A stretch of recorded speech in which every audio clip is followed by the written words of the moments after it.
Good evening, my friends. It's Indiana Holmes for story time, and we continue with our story, The Maltese Falcon, Chapter 14, La Paloma.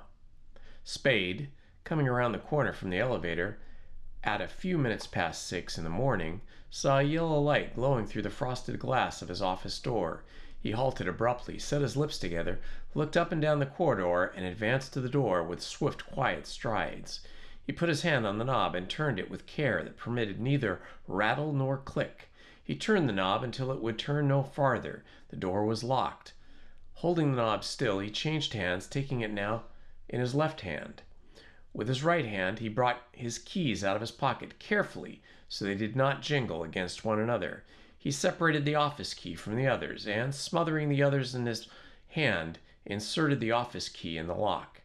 The insertion was soundless. He balanced himself on the balls of his feet, filled his lungs, clicked the door open, and went in. Effie Perrine sat sleeping with her head on her forearms on her desk.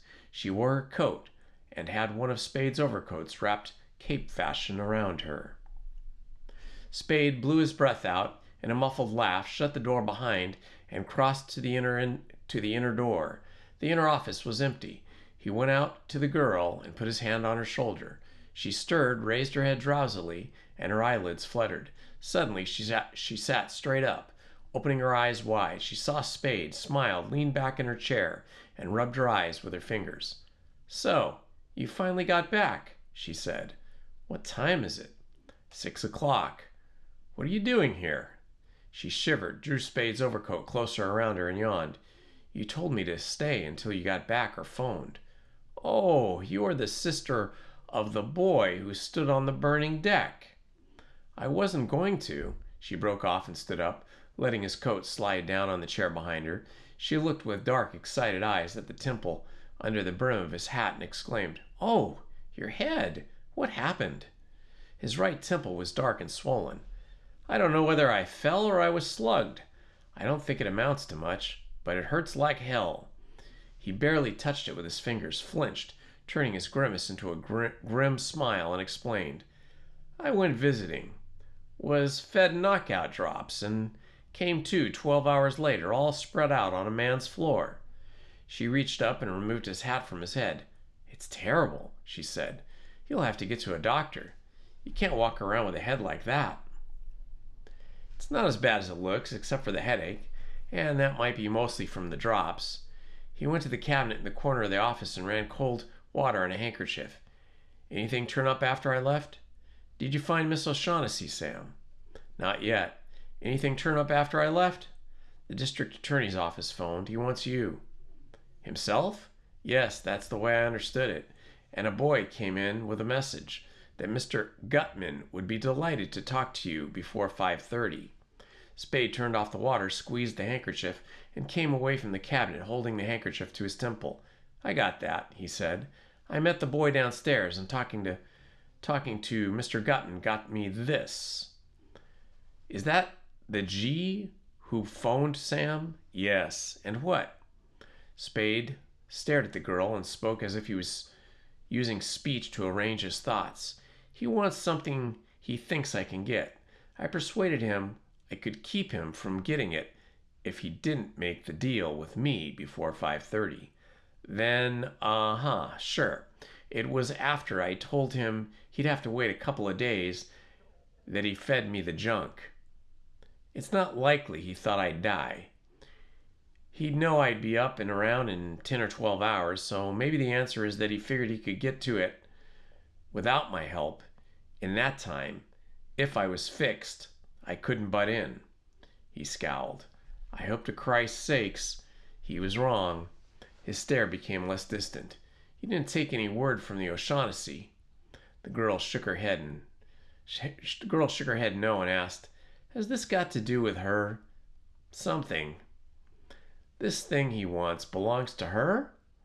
Or to the King of Spain, sweetheart? You've got an uncle who teaches history or something over at the university." "A cousin. Why?" "If we brightened his life with an alleged historical secret 4 centuries old, could we trust him to keep it dark a while?" "Oh, yes, he's good people." "Fine. Get your pencil and book." She got them and sat in her chair. Spade ran more cold water in his handkerchief and, holding it to his temple, stood in front of her and dictated the story of the Falcon as he heard it from Gutman, from Charles V's grant to Hospitaliers, up to, but no further than, the enameled bird's arrival in Paris at the time of the Carlist influx. He stumbled over the names of the authors and their works that Gutman had mentioned, but he managed to achieve some sort of phonetic likeness. The rest of the history he repeated with accuracy of a trained interviewer. When he had finished, the girl shut her notebook and raised a flushed, smiling face to him. "Oh, isn't this thrilling?" she said. "It's, yes, or ridiculous. Now, will you take it over and read it to your cousin, or ask him what he thinks of it? Has he ever run across anything that might have some connection with it? Is it probable? Is it possible? Even barely possible? Or is it the bunk? If he wants more time to look it up, okay, but get some sort of opinion out of him now, and for God's sake, make him keep it under his hat." "I'll go right away," she said. "And you go see the doctor about that head." "We'll have breakfast first." "No, I'll eat over at Berkeley. I can't wait to hear what Ted thinks of this." "Well, Spade, don't start boo-hooing if he laughs at you." That's what Spade said. After a leisurely breakfast at the palace, during which he read both morning papers, Spade went home, shaved, bathed, rubbed ice on his bruised temples, and put on fresh clothes. He went to Bridget O'Shaughnessy's apartment at the Coronet. Nobody was in the apartment. Nothing had been changed since his last visit. He went to the Alexandria Hotel. Gutman was not there. None of the other occupants of Gutman's suite was in. Spade learned that these other occupants were the fat man's secretary, Wilmer Cook, and his daughter, Rhea, a brown-eyed, fair-haired, smallish girl of 17, whom the hotel staff said was beautiful. Spade was told that the Gutman party had arrived at the hotel from New York 10 days before and had not checked out. Spade went to the Belvedere and found the hotel detective eating at the hotel's cafe. "Morning, Sam. Sit down and bite an egg?" The hotel detective stared at Spade's temple. "By God, somebody's maced you plenty." "Thanks, I've had mine." Spade sat as he sat down, and then, referring to his temple, "It looks worse than it is. How's my Cairo's conduct?" "He went out not more than a half hour behind you yesterday, and I ain't seen him since. He didn't sleep here last night. He's getting bad habits. Well, a fellow like that alone in a big city. Who put a slug to you, Sam?" "It wasn't Cairo." Spade looked attentively at the small silver dome covering Luke's toast. "How's chances of giving his room a casing while he's out?" "Can do. You know I'm willing to go all the way with you all the time." Luke pushed his coffee back, put his elbow on the table, and screwed up his eyes at Spade. "But I got a hunch. You ain't at all the way with me." What's the honest to God on this guy, Sam? You don't have to kick back on me. You know I'm a regular." Spade lifted his eyes from the silver dome. They were clear and candid. "Sure you are," he said. "I'm not holding back. I gave it to you straight. I'm not doing a job for him. But he's got some friends that look wrong to me, and I'm a little leery of him. The kid we chased out yesterday was one of his friends. Yes, Luke, he was. And it was one of them that shoved Miles across." Spade shook his head. "Thursby killed Miles? And who killed him?" Spade smiled. "That's supposed to be the secret, but confidentially, I did," he said, "according to the police." Luke grunted and stood up, saying, "You're a tough one to figure out, Sam. Come on, we'll have a look-see." They stopped at the desk long enough for Luke to fix it so we'll get a ring if he comes in, and went up to Cairo's room. Cairo's bed was smooth and trim, but paper in the wastebasket, unevenly drawn blinds, and a couple of rumpled towels in the bathroom showed that the chambermaid had not yet been in that morning. Cairo's luggage consisted of a square tank, a valise, a Gladstone bag. His bathroom cabinet was stocked with cosmetics, boxes, cans, jars, and bottles of powders, creams, unguents, perfumes, lotions, and tonics. 2 suits and an overcoat hung in the closet over 3 pairs of carefully tread shoes. The valise and the smaller bag were unlocked. Luke had the trunk unlocked by the time Spade had finished searching elsewhere. Blank so far, Spade said as they dug down into the trunk. They found nothing there of interest to them. Any particular thing we're supposed to be looking for? Luke asked as he locked the trunk again. No. He's supposed to have come here from Constantinople. I'd like to know if he did. I haven't seen anything that says he didn't. What's his racket? Spade shook his head. That's something else I'd like to know. He crossed the room and bent down over the wastebasket. Well, this is our last shot. He took the newspaper from the basket. His eyes brightened when he saw it was the previous day's Call. It was folded with the classified advertising page outside. He opened it, examined it. That page had nothing. There stopped his eyes. He turned the paper and looked over at the page that had been folded inside that page and held the financial and shipping news, the weather, births, marriages, divorces, and deaths. From the lower left-hand corner, little more than 2 inches from the bottom of the second column, had been torn out. Immediately above the tear was a small caption, Arrived today by 12 a.m. Capek from Astoria, 5:05 a.m. Helen P. Drew from Greenwood, 5:06 a.m. Alvarado from Bandon. The tear passed through the text line, leaving only enough of its letters to make from Sydney inferable. Spade put the Call down on his desk and looked into the wastebasket again. He found a small piece of wrapping paper, a piece of string, 2 hosiery bags, a haberdashery sale ticket for a half-dozen pairs of socks, and in the bottom of the basket, a piece of newspaper rolled into a tiny ball. He opened the ball carefully, smoothed it out on his desk, fitted it into the torn part of the Call. The fit at the sides was exact, but between the top and the crumpled fragment, the inferable from Sydney half an inch was missing. Sufficient space to have held an announcement of 6 or 7 boats' arrival. He turned the sheet over and saw on the other side the missing portion could have held only a meaningless corner of a stockbroker's advertisement. Luke, leaning over his shoulder, asked, What's this all about? Looks like the gent's interested in a boat. Well, there's no law against that, or is there? Luke said while Spade was folding the torn page and crumpled fragment together and putting them into his coat pocket. You all through here now? Yes, thanks a lot, Luke. Will you give me a ring as soon as he comes in? Sure. Spade went to the business office of the Call, bought a copy of the previous day's issue, opened it to the shipping news page, and compared it with the page from Cairo's wastebasket.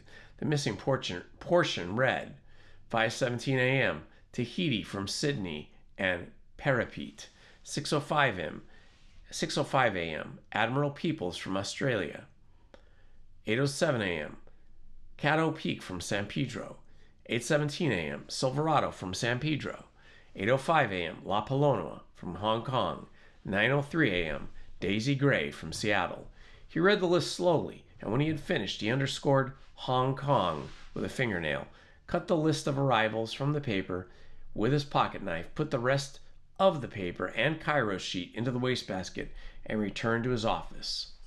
He sat down at his desk, looked up the number in the telephone book, and used the telephone. Kinney 14141, please. Where is the Paloma in from Hong Kong yesterday morning docked? He repeated the question. Thanks. He held the receiver hooked down with his thumb for a moment, released it, and said, Davenport 2020, please. Detective Bureau, please. Is Sergeant Polis here? Thanks. Hello, Tom. This is Sam Spade. Yes, I tried to get you yesterday afternoon. Sure. Suppose you could go to lunch with me? Right. He kept the receiver to his ear while the thumb worked the hook again. Davenport 170, please. Hello, this is Samuel Spade. My secretary got a phone message yesterday that Mr. Bryan wanted to see me. Will you ask him what time's the most convenient for him? Yes, Spade. S-P-A-D-E? A long pause. Yes, 2:30. All right, thanks. He called a 5th number and said, Hello, darling. Let me talk to Sid. Hello, Sid. Sam. I've got a date with the district attorney at 5:30 this afternoon. Will you give me a ring? Here or there, around 4, just to see that I'm not in any trouble. Well, with your Saturday afternoon golf, your job's to keep me out of jail, right, Sid? Bye.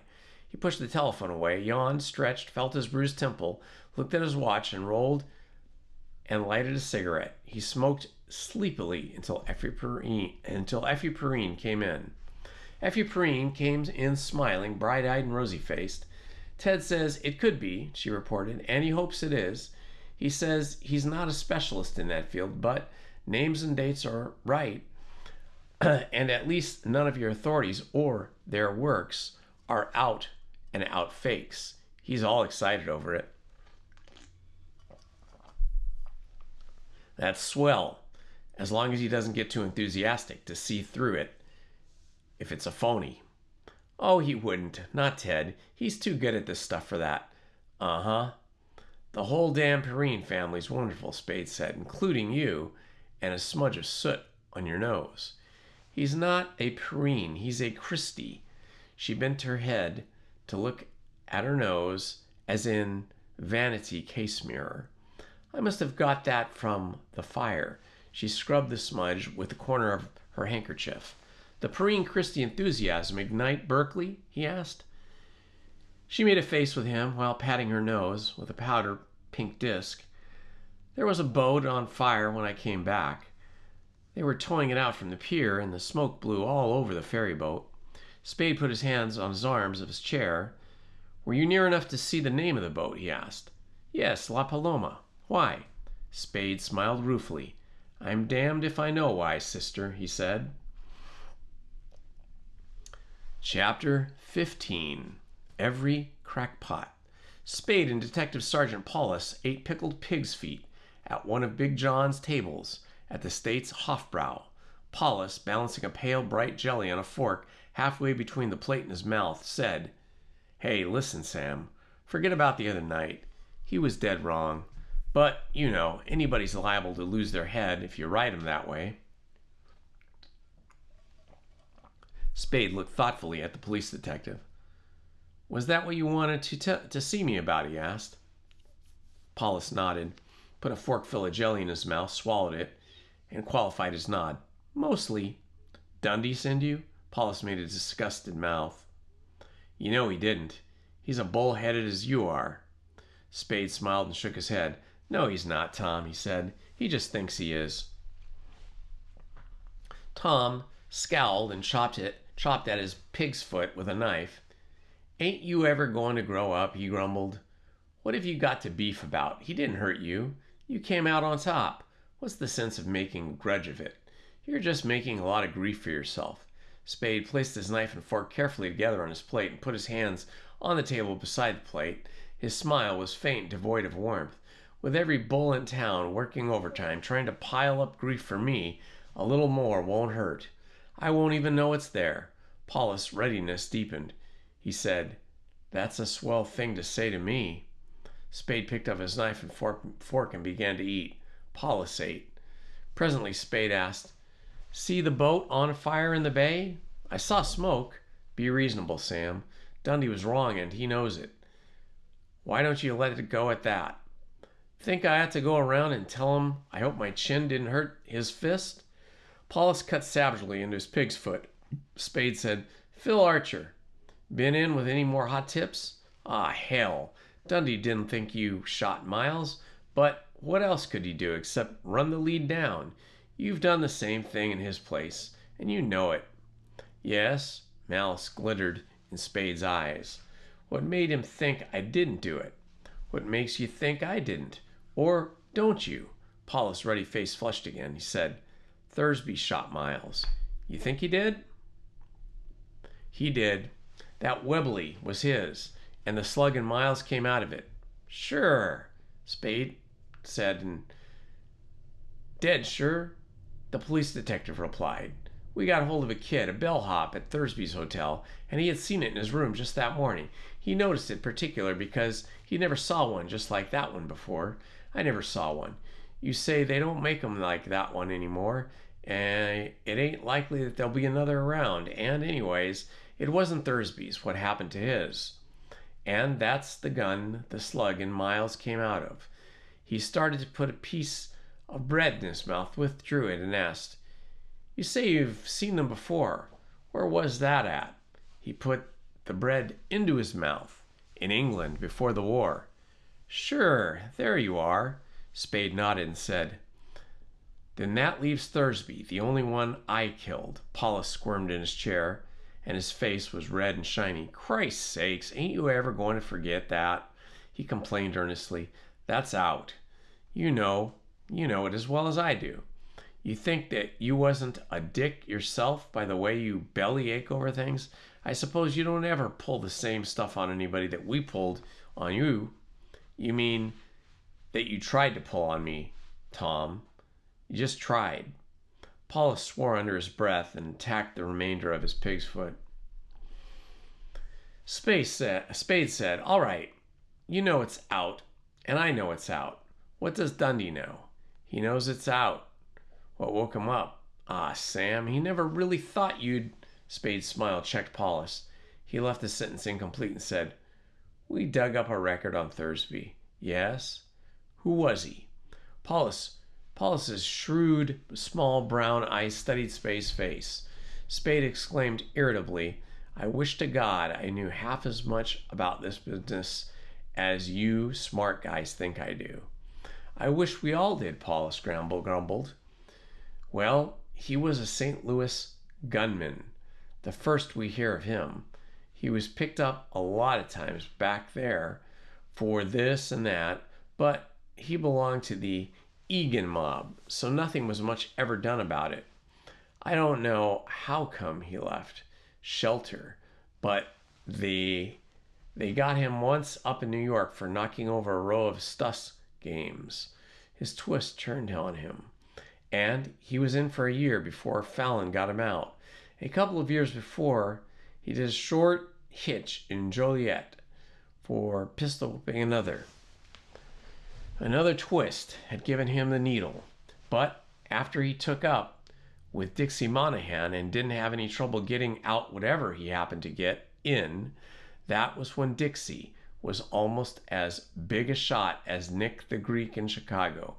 Gambling. This was Thursby's and Dixie's bodyguard, and he knew.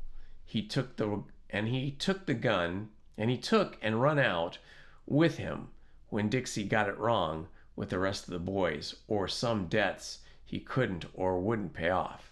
That was a couple of years back, about the time Newport Beach Boating Club was shut up. I don't know if Trixie had any part in that.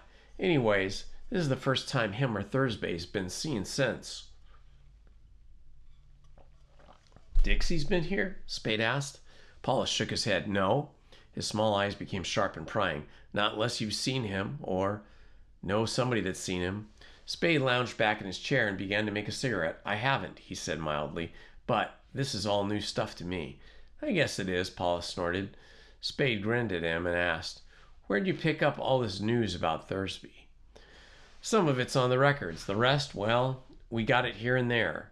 From Cairo, for instance." Now Spade's eyes held the prying gleam. Paulus put down his coffee and shook his head. "Not a word of it. You poisoned that guy for us." Spade laughed. "You mean a couple of his high-class sleuths like you and Dundee worked on that lily of a valley all vacation, and you couldn't crack him?" "What do you mean, all night?" Paulus protested. "We worked on him for less than a couple of hours. We saw him, he wasn't getting anywhere, and we let him go." Spade laughed again and looked at his watch. He caught John's eye, and he asked for a check. "I've got a date with the DA this afternoon," he told Paulus, for they had waited for his change. "He sent for you?" "Yes." Paulus pushed his chair back and stood up. "A barrel-bellied tall man, solid and phlegmatic.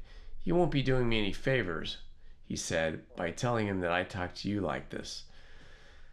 A lathy youth with salient ears ushered Spade into a district attorney's office. Spade went in smiling, easily saying, "Hello, Brian." District Attorney Brian stood up with a hand out stretched across his desk. He was a blond man of medium build, perhaps 45 years old, with aggressive blue eyes behind black ribbon nose glasses, the over large mouth of an orator, and a wide dimpled chin. When he said, "How do you do, Spade?" his voice was resonant with latent power. They shook his hand and sat down. The district attorney put his finger on one of the pearl buttons in a battery of 4 on the desk, said to the lady boy, who opened the door again, "Ask Mr. Thomas and Healy to come in," and then, rocking back in his chair, addressed Spade pleasantly. "You and the police haven't been hitting it off so well, have you?" Spade made a negligent gesture with his fingers off his right hand. "Nothing serious," he said slightly. "Dundee is getting too enthusiastic." The door opened to admit 2 men. The one to whom Spade said, "Hello, Thomas," was a sunburned, stocky man of 35 in clothing and hair of a kindred unruliness. He clapped Spade on the shoulder with a freckled hand and asked, "How's tricks?" and sat down beside him. The second man was younger and colorless. He took a seat a little apart from the others and balanced a stenographer's notebook on his knee, holding it with a green pencil over it. Spade glanced his way, chuckled, and asked Brian, "Anything I say will be used against me?" The district attorney smiled. "That always holds good." He took his glasses off, looked at them, and set them on his nose again. He looked through them, and Spade asked, "Who killed Thursby?" Spade said, "I don't know." Brian rubbed his black eyeglass ribbon between his thumb and his forefinger and said knowingly, "Perhaps you don't, but you certainly could make an excellent guess." "Maybe, but I wouldn't." The district attorney raised his eyebrows. "I couldn't," Spade repeated. He wasn't sincere. "My guess might be excellent or it might be crummy. But Mr. Spade didn't raise any children dippy enough to make guesses in front of the district attorney, an assistant district attorney, and stenographer. Why shouldn't you, if you've nothing to conceal?" "Everybody," Spade responded mildly, "has something to conceal." "And you have?" "My guess, for one thing." The district attorney looked down at his desk and then up at Spade. He settled his glasses more firmly on his nose. He said, "If you'd prefer not having the stenographer here, we can dismiss him. It was simply a matter of convenience, and I brought him in." "I don't mind him a damn bit," Spade replied. "I am willing to have anything I say put down, and I am willing to sign it." "We don't intend asking you to sign anything," Brian assured him. "I wish you wouldn't regard this as a formal inquiry at all. And please don't think I've any better belief, much less confidence, in those theories the police seem to have formed." "No, not a particle." Spade sighed and crossed his legs. "I'm glad of that." He felt his pockets for tobacco papers. "What's your theory?" Brian leaned forward in his chair, and his eyes were hard and shiny as the lenses over them. "Tell me who Archer was shadowing." "Thursby. And I'll tell you who killed Thursby." Spade laughed. Spade's laugh was brief and scornful. "You're as wrong as Dundee," he said. "Don't misunderstand me, Spade," Brian said, knocking on his desk with his knuckles. "I don't say your client killed Thursby or had him killed, but I do say that knowing who your client is, or was, I'll mightily soon know who killed Thursby." Spade's lighted cigarette, removed from his lips, emptied into his lungs of smoke, and spoke as if puzzled. "I don't exactly get that." "You don't? Then suppose I put it this way. Where's Dixie Monahan?" Spade's face retained its puzzled look. "Putting it that way doesn't help much," he said. "I still don't get it." The district attorney took his glasses off and shook them for emphasis. He said, "We know Thursby was Monahan's bodyguard and went with him when Monahan found it wise to vanish from Chicago. We know Monahan welched on something like $200,000 worth of bets when he vanished. We didn't know, not yet, who his creditors were." He put the glasses on the table and smiled grimly. But we all know what's likely to happen to a gambler who welches, and to his bodyguard when his creditors find him. It's happened before. Spade ran his tongue over his lips and pulled back his lips back over his teeth in an ugly grin. His eyes glittered under the pulled-down brows. His reddening neck bulged over the brim of his collar. His voice was low and hoarse and passionate. Well, what do you think? Did I kill him for his creditors, or just find him and let others do their own killing? No, no, the district attorney protested. You misunderstand me. I hope to Christ I do, Spade said. He didn't mean that, Thomas said. Then what did he mean? Brian waved his hand. I only mean that you might have been involved in it without knowing what it was. That could. I see, Spade sneered. You don't think I'm naughty. You just think I'm dumb. Nonsense, Brian insisted. Suppose somebody came to you and engaged you to find Monahan, telling you they had reasons for thinking he was in the city. That someone might give you a completely false story. Any one of a dozen or more would do, or might say was a debtor who had run away without giving any of the details. How could you tell what was behind it? How would you know it wasn't an ordinary piece of detective work? And under those circumstances, and a cruelty couldn't be held responsible for your parts in it unless his voice sank into more impressionable key and his words came out spaced and distinct. You made yourself an accomplice by concealing your knowledge of the murderer's identity or information that would lead to his apprehension. Anger was leaving Spade's face. No anger remained in his voice when he asked, That's what you meant? Precisely. All right. There's no hard feelings, but you're wrong. Prove it. Spade shook his head. I can't prove it to you now. I can tell you. Then tell me. Nobody ever hired me to do anything about Dixie Monahan.